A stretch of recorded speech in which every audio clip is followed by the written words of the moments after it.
혹시 국가의 3요소, 나라의 3요소에 대해서 들어보셨습니까? 저는 지금으로부터 25년 전, 제가 지금은 초등학교인데 저 때만 해도 아직 국민학교였습니다. 국민학교 다닐 때 사회 과목 시간에 이 국가의 3요소에 대해서 배웠던 기억이 아직도 납니다. 아마 여기 계신 성도님들께서도 아마 초등학교 시간에, 국민학교 시간에 배우셨을 줄 아는데요. 한번 그때의 기억을 되살려 보시기를 원합니다. 자, 나라의 3요소 무엇이 있는지 혹시 말씀하실 수 있겠습니까? 첫 번째는 국민, 그다음에 두 번째는 영토, 그다음에 세 번째는 주권. 국민, 영토, 주권, 이 세 가지를 가리켜서 나라의 3요소다라고 배웠던 기억이 납니다. 그런데 이 국민과 영토, 주권, 이 중에 한 가지라도 빠진다고 한번 가정을 해보시길 바랍니다. 이를테면은 다른 것들은 다 있는데 백성이 빠졌습니다. 그렇다면은 그런 가운데서 나라가 세워질 수 있겠습니까? 아니면은 백성은 다 있는데요, 땅이 없다고 생각을 해보시기 바랍니다. 이것 역시도 나라가 세워질 수가 없습니다. 반대로 국민과 영토는 다 있는데 정작 나라의 주인된 권리인 주권이 없다고 한번 가정해 보시길 바랍니다. 이거 역시도 나라가 세워질 수가 없습니다. 한 예로 들자면은 우리나라가 1910년부터 1945년까지 일본의 식민지로 일제시대를 살아갔을 때, 그때 우리나라는 무엇이 세 가지 중에 없었습니까? 백성은 다 있었습니다. 한반도라고 하는 땅 다 있었습니다. 그런데 정작 무엇이 없었습니까? 주인된 권리인 주권이 한국 사람들에게 있지 않고 일본 사람에게 넘어가 버리고 말았죠. 그래서 우리는 백성과 땅은 있었지만은 주권이 없었기에, 주인된 권리가 일본 사람들에게 있었기 때문에 우리나라 조선이라고 하는 한 대한민국이라고 하는 나라는 36년 동안 아예 역사상 존재하지 않았습니다. 그런데 이러한 국가의 3요소가 하나님 나라에도 동일하게 적용된다고 하는 사실입니다. 하나님 나라를 이루는데 세 가지 요소가 있습니다. 그것은 바로 국민, 이것은 하나님 나라의 백성, 그 다음에 땅이 있습니다. 영토죠. 국가의 3두 번째 영토, 땅. 하나님 백성들이 살아가야 할 땅, 삶의 터전을 땅이라고 합니다. 그리고 마지막으로 이 하나님 백성된 우리 성도들은 하나님께서 우리에게 주신 땅에서 누구의 주권을 인정하면서 살아가야 합니까? 하나님의 주인 되심을 인정하면서 살아가야 됩니다. 하나님의 주권을 인정하면서 살아갈 때에 그곳이 바로 하나님 나라가 된다는 사실을 기억하시기를 원합니다.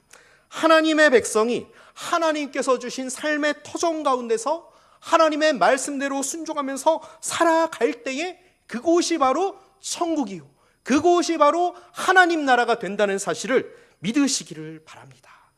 자, 오늘부터 이제 3주에 걸쳐서 이러한 하나님 나라의 3요소들에 대해서 한번 말씀을 통해서 살펴보기를 원합니다. 오늘은 그 첫 번째 시간으로 하나님 나라를 이루는, 하나님 나라를 살아가는 하나님 나라의 백성, 하나님의 백성에 대해서 함께 나누고자 합니다. 자, 우리 하나님께서는 일하실 때에 예외 없는 법칙이 있습니다. 그것은 무엇이냐면요, 사람을 통해서 일하심, 사람을 통해 일하심의 법칙입니다. 정말 그렇습니다. 우리 하나님께서는 어떤 분이십니까? 전능하신 분이십니다. 능치 못한 것이 하나도 없으신 분이죠. 말씀을 통해서 천지만물을 다 창조하셨고요, 모든 것들을 다 주관해 가시고요, 지금도 여전히 살아계셔서 이 세상의 모든 역사와 이 세상의 모든 일들 곳곳 가운데 하나님의 손길이 하나도 미치지 않는 곳이 단 한 군데도 없습니다. 그런데 우리 하나님께서는 이런 전능하신 하나님이심에도 불구하고, 하나님 혼자서도 모든 것을 다 하실 수 있음에도 불구하고 반드시 사람들을 통해서 일하신다는 사실입니다. 그 중에서도 누구를 통해서 일하시냐면요, 하나님께서 선택하신 하나님의 백성들을 통해서 일하신다는 사실을 기억하시기를 원합니다. 왜냐하면 하나님께서는 우리를 너무나도 사랑하시기 때문입니다. 하나님께서 땅과 하늘을 만드시고 해와 달과 별을 만드시고 동물과 식물을 만드신 것 누구를 위함이었습니까? 사람을 위함이 아닙니까? 창조주 하나님께서는 창조 마지막 날에 사람을 만드시고 우리에게 자신이 만드신 주님께서 만드신 모든 천지 만물을 잘 다스리고 가꾸어 가라고 하나님께서는 명하셨습니다. 이것이 바로 이러한 사명이 있기에 이것이 바로 우리가 살아가는 이유요, 우리의 삶의 목적이라는 사실을 기억하시기를 원합니다. 자, 그렇다면 우리가 어떻게 살아가는 것이 이러한 하나님의 사명을 다하면서 하나님께서 주신 청지기로서 살아가는 삶일까요? 우리에게 주신 삶의 터전 가운데서 하나님의 말씀을 따라 살아갈 때에 그러한 삶이 바로 하나님께서 우리에게 주신 사명을 충실하게 감당하는 삶입니다. 이를테면 하나님께서 우리에게 주신 그 가정 가운데서 우리의 가족들과 화목하게 지내는 것, 우리 자녀들을 신앙으로 양육하고 그들을 위해서 기도하는 것, 그래서 그들을 믿음의 자녀로 자라가도록 힘쓰는 것, 바로 하나님께서 우리에게 주신 그 사명을, 청지기적인 사명을 잘 감당하는 삶입니다. 그리고 하나님께서 우리에게 주신 그 직장 가운데서 사실 우리의 직장 현장이 어떻습니까? 다른 사람들과 막 치열하게 경쟁이 벌어지죠. 저 사람을 이기지 못하면은, 상대방을 이기지 못하면은 내가 도태되는 그러한 세계가 바로 우리의 직장 세계가 아닙니까?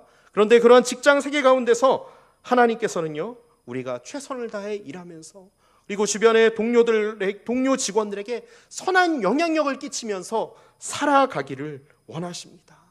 그리고 사업장을 경영하시는 분들은 정당한 방법으로 올바르게 사업을 하셔서 정말 합당한 이윤을 얻는 삶을 살아가는 것, 그리고 우리 주변에 도움이 필요한 이웃들, 정말 나눔의 손길이 필요한 이웃들을 향해서 나눔과 섬김의 손길을 펼치는 그러한 삶을 살아가는 것, 이러한 삶 역시 하나님께서 주신 청지기적인 삶, 하나님께서 우리를 창조하신 그 목적에 합당한 삶을 살아가는 삶의 모습입니다.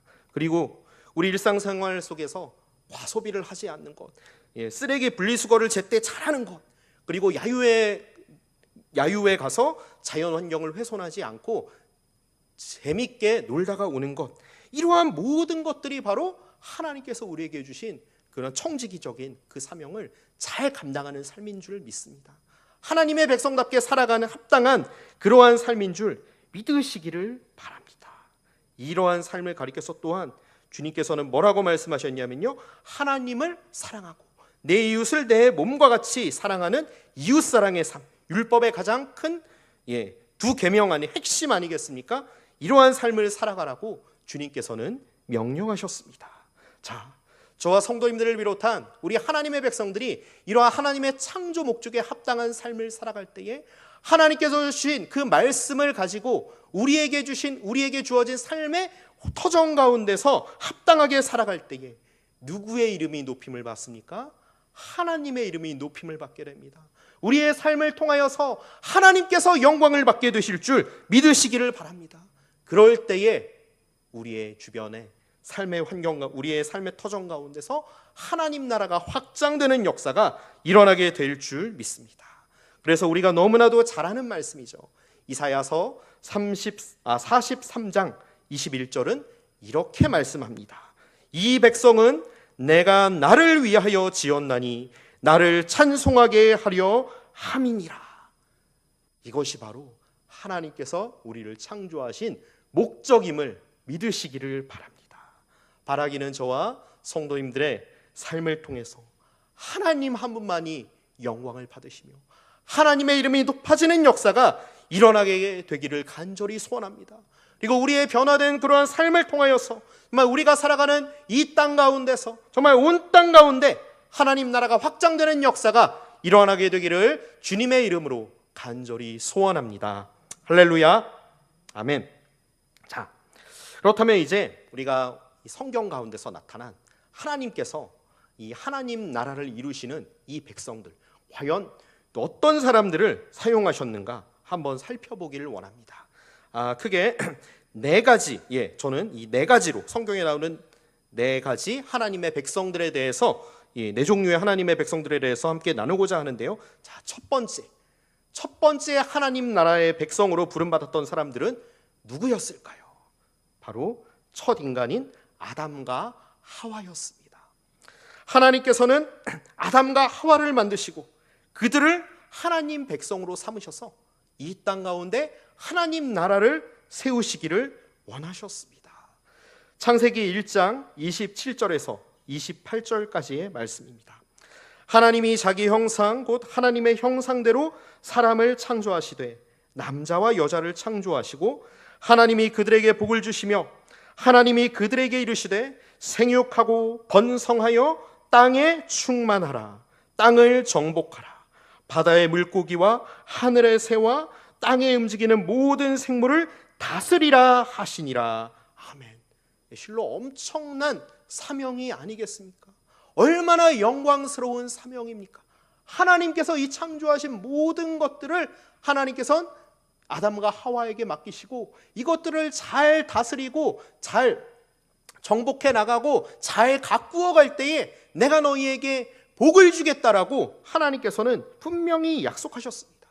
그런데 그 결과는 어땠습니까? 잘 아시는 것처럼 아담과 하와는 하나님의 선악과 명령에 불순종함으로써 하나님의 주권을 인정하는 삶에서 실패하고 말았습니다. 하나님의 주권을 인정하는 삶이 아니라 자신들의 주권을 인정하는 삶을 살았고요. 하나님이 왕 되심이 아니라 자신들이 하나님 위치에 앉아서 왕 노릇하려는 그러한 삶을 살아갔지요. 그 결과 아담과 하와는 타락하고 말았고요. 에덴 동산에서 쫓겨나는 비극을 맛보게 됩니다.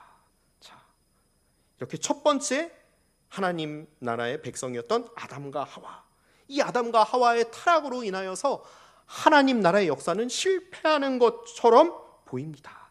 그러나 하나님께서는 아담과 하와의 타락 이후, 인간의 타락 이후 또다시 하나님의 백성을 찾으십니다. 그러다가 창세기 12장에서 누구를 하나님의 백성으로 부르셨습니까? 갈대아 우르에서 살던 아브라함을 하나님의 백성으로 부르셨지요. 하나님께서는 창세기 12장 2절에서 아브라함을 부르시면서 그를 통해서 너와 너의 후손들을 통해서 이 땅 가운데 하나님 나라를 이루시겠다고 약속하셨습니다. 창세기 12장 2절 말씀입니다. 내가 너로 큰 민족을 이루고 내게 복을 주어 내 이름을 창대하게 하리니 너는 복이 될지라. 이 아브라함이라는 사람, 사람의 눈으로 봤을 때는 딱히 특별한 것이 없는 사람입니다. 돈이 많은 아주 그런 부자도 아니었고요. 물론 부자였습니다만 아주 특출난 아주 거부도 아니었고, 그렇다고 해서 힘이 아주 센 사람도 아니었고, 그렇다고 해서 강한 다른 사람들이 우러러 볼 그 힘을 가진 그러한 사람이 아니었습니다. 그런데 하나님께서는 사람의 눈으로 봤을 땐 그렇게 뛰어날 것 없는, 보잘 것 없는 것만 같은 그 한 사람 아브라함이라는 사람을 택하셔서 하나님 나라의 역사를 이루어 가십니다. 그리고 창세기 18장 18절에서도 이렇게 말씀하시죠. 아브라함은 강대한 나라가 되고 천하 만민은 그로 말미암아 복을 받게 될 것이 아니냐. 자, 여기서도 하나님께서는 동일하게 12장 1절, 12장 2절에서 아브라함을 부르셨을 때와 동일하게 재차 또 약속을 하십니다. 너와 아브라함, 너와 너의 자손들을 통해서 이 땅 가운데 큰 민족을 이루게 할 것이다. 그리고 너희를 통해서 이 땅 천하 만민이 복을 받게 될 것이다 라고 하는 이 약속을 재차 약속하셨습니다. 자, 하나님께서 한 번도 아니고, 물론 한 번 하나님께서 말씀하시는 것도 그대로 이루어진다는 것이죠. 그런데 그 말씀을 두 번 재차, 그리고 계속해서 아브라함에게 약속의 말씀을 또다시 선포하시고 또다시 선포하셨습니다. 이것은 무슨 의미일까요? 하나님께서 주신 약속이 반드시 이루어진다라고 하는 사실을 믿으시기를 바랍니다. 자, 그로부터 600년의 시간이 흘렀습니다. 가나안 땅에서 살던 아브라함의 후손들은 어느 땅에 정착을 하였습니까? 당시 세계 최강대국이었던 애굽 땅에 정착하여서 거대한 민족을 이루게 됩니다. 이들이 바로 이스라엘 민족입니다. 그런데 이 애굽 땅에 정착한 이 이스라엘 민족의 수가 어느 정도로 많았냐면요, 출애굽기 1장 8절에서 9절 말씀을 보면 이스라엘 백성들의 숫자가 계속해서 늘면 늘어나고 아이를 또 낳고 계속해서 번성하니까 애굽을 다스리던 세계 당시 전 세계를 호령하던 애굽 왕이 위협을 느낄 정도였습니다. 이스라엘 백성들이 우리 국민보다 이러다가 더 많아지겠다, 이러다가 저놈들을 그대로 뒀다가는 우리 애굽 민족이 망하겠다라고 이렇게 위협을 느낄 정도로 이스라엘 백성들의 숫자가 계속해서 늘어만 갑니다. 마치 최근에 이제 프랑스라든가 독일 같은 유럽의 국가들을 보면요, 무슬림들의 수가 계속해서 늘어가고 있습니다. 특별히 이 무슬림들을 보면은 기본이 자녀 4명을 낳는 것은 기본이라고 합니다. 그리고 이 무슬림 남성들은 4명의 부인까지 합법적으로 둘 수 있다고 해요. 그래서 계속해서 아이를 또 낳고 그래서 무슬림들이 정착하는 그 나라마다 무슬림들의 인구수가 점점 더 늘어나는 것입니다. 그래서 이 프랑스가 정확한 수치는 제가 기억이 안 나는데요, 프랑스나 독일 같은 데는 무슬림 인구수가 수백만 명에 이른다고 합니다. 계속해서 점점 늘어가고 있습니다. 자, 그러니까 이들 국가에 살던 이 원주민들, 이 백인들의 마음이 어떻겠습니까? 너무나도 위협을 느끼는 겁니다. 저 무슬림들의 수가 점점 늘어나네. 저러다가 우리 국가 정체성을 잃겠네. 쟤들이 우리나라를 다 먹어버리는 게 아닐까.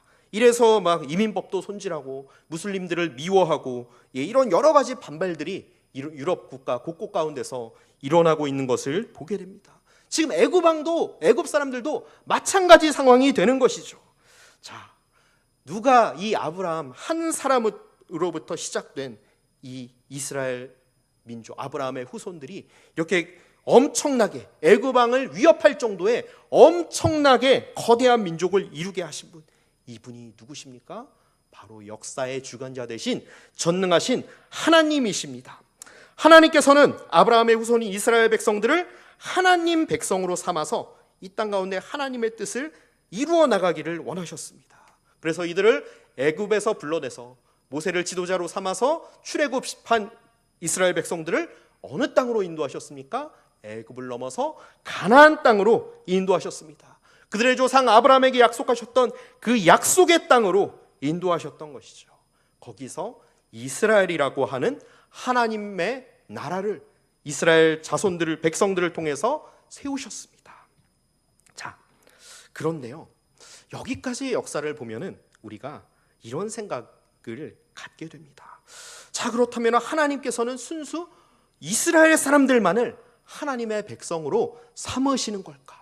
왜 하나님께서는 이스라엘을 택하시고 왜 그들을 계속해서 보호하시고 지키시고 그리고 출애굽의 과정들을 거쳐서 가나안 땅에 잘 정착하게 하신 것일까? 하나님께서 이스라엘 사람들만을 사랑하신 것이 아닐까라는 의문이 드실지도 모르겠습니다.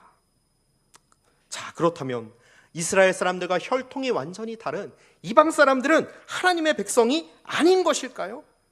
그렇지 않습니다. 구약 성경을 살펴보면요, 이스라엘 백성들 중엔 하나님을 믿는 여러 이방인들이 속해 있음을 우리는 보게 됩니다.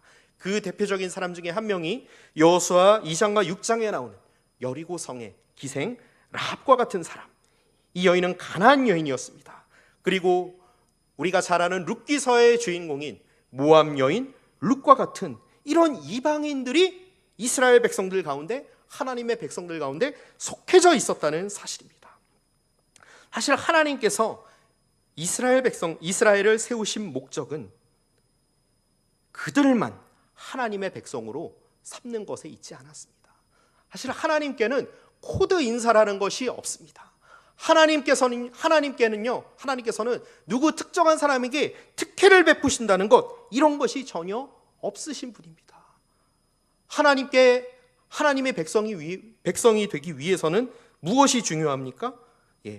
사실 이스라엘 백성이냐, 아니면은 이방인이냐, 헬라인이냐, 로마인이냐, 이런 것이 전혀 중요하지 않습니다. 하나님께서 원하시는 단 한 사람은 바로 하나님의 백성이 되는 것입니다. 하나님의 백성이 된다는 것이 무엇입니까? 하나님의 말씀을 따라서 하나님의 주권을 인정하는 삶을 살아가는 사람, 그들이 바로 하나님께서 택하시고 하나님께서 사랑하시고 하나님께서 이 시대 이 땅 가운데 사용하시는 하나님의 백성들인 줄 믿으시기를 바랍니다. 이 자리에 계신 저와 우리 성도님들 한 분 한 분이 하나님의 백성으로 부름받으셨다는 사실을 믿으시기를 바랍니다. 우리 하나님께서는 그리고 우리들을 통해서 계속해서 하나님의 백성들이 더욱더 늘어가기를 원하신다는 사실을 기억하시기를 원합니다. 무엇을 통해서요? 우리의 전도를 통해서, 우리의 선교를 통해서, 계속해서 복음 전하는 삶을 통해서 계속해서 하나님의 백성들이 저와 우리 성도님들과 우리 목동중앙교회를 통해서 계속해서 흥왕케 되어지는 것을 하나님께서 원하신다는 사실을 믿으시기를 바랍니다. 이 마찬가지로 이스라엘도 마찬가지였습니다. 하나님께서 이스라엘을 하나님의 백성으로 택하신 것, 그들을 통해서 천하만민을 하나님의 백성으로 삼으시는 것이 목적이었습니다. 우리는 이 사실을 또한 구약의 선지자들의 말씀을 통해서 알 수 있는데요, 그 대표적으로 요나서 말씀 잘 아실 겁니다. 니느웨라고 하는 그곳에 가서 저 하나님을 믿지도 않고 하나님을 믿는 이스라엘 백성들을 괴롭히는 그 니느웨에 가서 하나님께서는 요나에게 말씀을 전하라, 회개의 메시지를 선포하라고 그에게 사명을 주시지 않습니까? 우리 이것을 통해서 알 수 있습니다. 이스라엘을 괴롭히는 그 니느웨 사람들, 아수르 사람들 또한 하나님께서 사랑하시는구나. 그리고 이사야서 19장 23절에서 25절 말씀을 보면요, 이스라엘뿐 아니라 애굽 백성들과 아수르 백성들 또한 하나님의 구원의 대상이요, 하나님도 그들을 사랑하신다라고 이렇게 분명히 말씀하고 계십니다. 그리고 에스더서 8장 17절 말씀을 보면요, 이 페르시아에 살던 이스라엘 백성들이 이제 민족 말살의 위기 속에서 에스더와 모르드게의 활약으로 그들의 신앙으로 구원을 얻습니다. 그러자 페르시아 사람들 중에 이런 사람들이 생겨났습니다. 완전히 멸망할 것만 같았던, 다 사라질 것만 같았던 그 이스라엘 백성들을, 그 유다 백성들을 살리신 분이 하나님이시구나, 우리도 하나님을 믿어야겠다 이러면서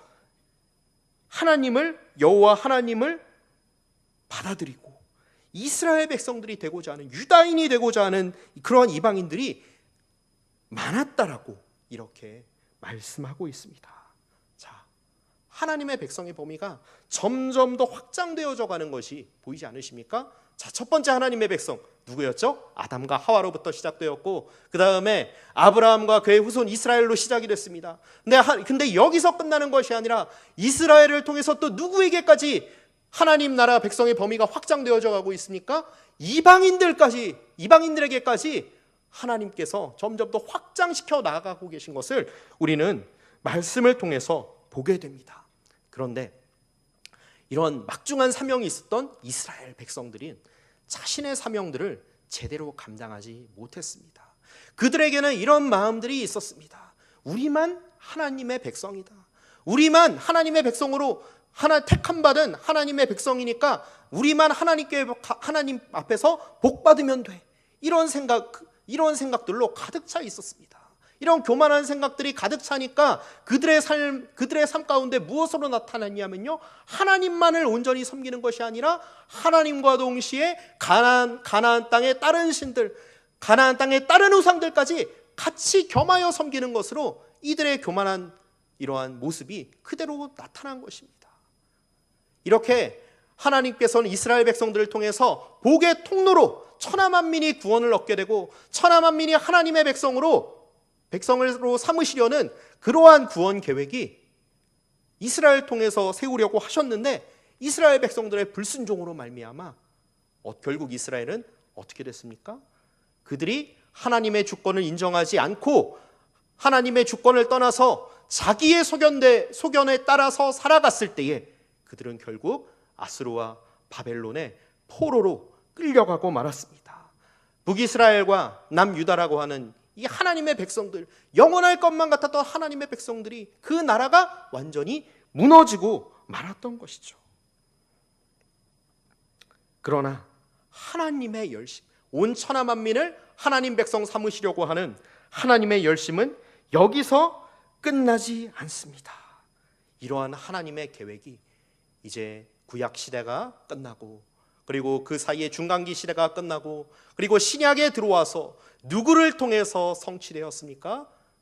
예수 그리스도를 통해서 성취되었습니다. 자, 이제 신약에서는 이제 하나님의 백성의 범위가 더 넓어졌습니다.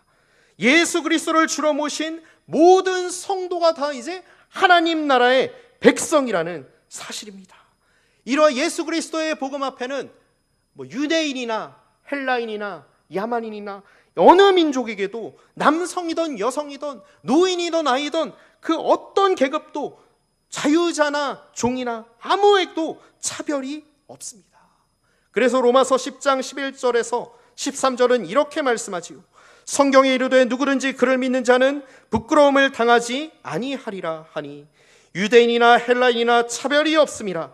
한 분이신 주께서 모든 사람의 주가 되사 그를 부르는 모든 사람에게 부요하시도다. 누구든지 주의 이름을 부르는 자는 구원을 받으리라. 아멘. 자, 이제 하나님의 백성의 범위가 더 넓어졌습니다. 그리고 하나님께서는 계속해서 누구를 통해서 이 땅 가운데 하나님 나라가 확장되게 하시고 누구를 통해서 이 땅 가운데 하나님의 백성들을 계속해서 모으고 계십니까? 바로 교회를 통해서 부르고 계십니다. 예수님께서 승천하신 후 하나님의 백성된 성도들이 모인 이 교회가 이 땅 곳곳 가운데 세워지게 되지요. 근데 하나님께서는 이 교회 가운데 위대한 사명을 주셨습니다. 바로 전도와 선교의 사명입니다. 마태복음 28장 19절에서 20절은 이렇게 말씀합니다. 그러므로 너희는 가서 모든 민족을 제자로 삼아 아버지와 아들과 성령의 이름으로 세례를 베풀고 내가 너희에게 분부한 모든 것을 가르쳐 지키게 하라. 볼지어다 내가 세상 끝날까지 너희와 항상 함께 있으리라 하시니라. 아멘. 이러한 영광스러운 전도와 선교의 사명이 또한 누구에게 주어졌습니까? 이곳에 있는 저에게, 또한 우리 성도님들에게, 우리 목동중앙교회 가운데 주신 줄 믿으시기를 바랍니다. 올해 청년부 단기선교팀이 태국에서, 그리고 지난주 작년부 단기선교팀이 캄보디아에서 복음의 씨앗을 잘 뿌리고 돌아왔습니다. 얼마나 참 기쁘고 감사한 일인지 모르겠습니다. 그리고 우리 교회가 계속해서 후원하는 여러 선교사님들을 통해서 그 선교사님들이 세계 곳곳에서 선교 사역을 감당하시는 가운데에 있습니다. 그리고 또한 우리 교회가 후원 중인 국내외 여러 기관들과 교회를 통해서 지금도 국내 곳곳 가운데 복음이 전파되고 있습니다. 그런데 또한 우리가 기억해야 될 것이 있습니다. 하나님께서는 저와 우리 성도님들을 선교사요, 복음 전도자로 부르셨다는 사실을 기억하시기를 원합니다. 어디에서요? 우리 각자가 속한 각각의 삶의 현장 가운데서, 우리의 가정 가운데서, 우리의 직장 가운데서, 우리의 사업장 가운데서, 또한 학교와 우리의 모든 관계의 그 현장 가운데서 하나님께서는 씨 뿌리는 자들로 부르셨다는 사실을 기억하시기를 원합니다. 그래서 하나님께서는 우리에게 오늘도 말씀하고 계십니다. 너희의 배우자를 향해서, 너희들에 속한 그 가정의 자녀들을 향하여서, 너희의 직장 동료들을 향하여서, 사업장에서 만나는 그러한 사람들을 통하여서, 또한 우리의 자녀손들과 친척들 가운데, 우리 주변에 믿지 않는 자들 가운데에 말씀의 씨를 뿌려다오, 복음의 씨를 뿌려다오, 사랑의 씨를 뿌려다오, 나눔의 씨를 뿌려다오. 이렇게 하나님께서는 씨 뿌리는 자로서 살아가기를 원하고 계십니다. 이러한 사명을, 씨 뿌리는 자의 사명, 하나님께서 주신 전도와 선교의 사명을 충성되이 감당할 때에 우리 삶 속에서 하나님 나라가 확장되는 열매들을 경험하게 되실 줄 믿습니다. 우리만 복받는 것으로 끝나는 것이 아니라요, 우리를 통해서 우리 주변의 많은 사람들이 하나님의 백성이 되는 놀라운 역사가 일어나게 될 줄 믿습니다. 이렇게 전도와 선교의 사명에 동참하는 삶, 바로 이 시대를 살아가는 하나님 백성의 가장 중요한 사명입니다. 근데 참으로 감사한 것은요, 우리가 이러한 씨 뿌리는 자로서 살아갈 때에 하나님께서는 그러한 성도들을, 하나님의 백성들을 기억하시고 도우신다는 사실입니다. 그리고 우리에게 무엇을 약속하고 계십니까? 하늘의 상급을 약속하고 계십니다. 요한계시록 21장 3절과 7절에서 이렇게 말씀하십니다. 내가 들으니 보좌에서 큰 음성이 나서 이르되 보라, 하나님의 장막이 사람들과 함께 있음에 하나님이 그들과 함께 계시리니 그들은 하나님의 백성이 되고 하나님은 친히 그들과 함께 계셔서 이기는 자는 이것들을 상속으로 받으리라. 나는 그의 하나님이 되고 그는 내 아들이 되리라. 할렐루야. 하나님께서는 우리가 씨 뿌리는 자로 신실하게 살아갈 때에 우리를 기억하신다, 우리와 함께 하신다, 우리에게 상을, 복을 내리시겠다고 분명히 약속하고 계십니다. 이제 말씀을 맺겠습니다. 예수 그리스도를 통해 새 생명을 얻었고 예수 그리스도를 통해 하나님의 백성된 저와 우리 성도님들에게 주신 이 인생, 이 땅에 우리 살아가는 인생 단 한 번뿐인 인생입니다.